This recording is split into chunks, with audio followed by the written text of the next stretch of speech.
বছর একটা সরকার থাকে, 5 বছর 5টা জেলায় কলকাতার মতো ওই স্টার হসপিটাল আমরা তৈরি করে দেখিয়ে দেব, যদি আপনারা সাথ দেন।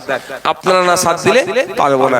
এবার যদি মমতা ব্যানার্জির মিথ্যাচারের শিকার আপনি হয়ে যান, আপনার পাশে থাকবে মমতা ব্যানার্জি। শুভেন্দু অধিকারীর ডায়লগের শিকার যদি আপনারা হয়ে যান, তাহলে গেল। কেমন ডায়লগ দিচ্ছে, বলছে হিন্দু হিন্দু ভাই ভাই, ভালো কথা, আমি এর বিরোধিতা নয়। কিন্তু শুভেন্দু বাবু শুনেছি পেট্রোল পাম্প আছে, পেট্রোল পাম্পের উপরে লিখে দিতে পারতে হিন্দু হিন্দু ভাই ভাই, মুসলমান খদ্দেরের জন্য তেল বিক্রি নাই। কি গো, কি বলছি বুঝতে পারছো? ব্যবসার বেলায় সব আমার ভাই, সব সেকুলার। ব্যবসায়ী তুমি সেকুলার, আর ভোটটা নেওয়ার জন্য তখন শুধু আমার হিন্দু হিন্দু ভাই ভাই। এদের পাল্লায় পড়লে এরাই ক্ষতি করবে। একবারের জন্য শুভেন্দু অধিকারী বলল যে 25,000 স্কুল বন্ধ হয়েছে কেন?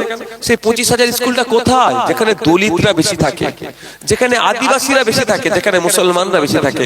চলো শুভেন্দু অধিকারী মুসলমানের কথা বলবে না, কিন্তু দলিত আদিবাসীর জন্য তো শুভেন্দু অধিকারীর কথাটা বলা দরকার ছিল। বলেছে ওরা? ওরা বলবে না, কারণ শুভেন্দু বাবু জানে যদি দলিত আদিবাসীরা শিক্ষিত হয়ে যায়, তাহলে শুভেন্দুর পরিবারের লোকজন পরবর্তীতে নেতা হলে তার মানবে না।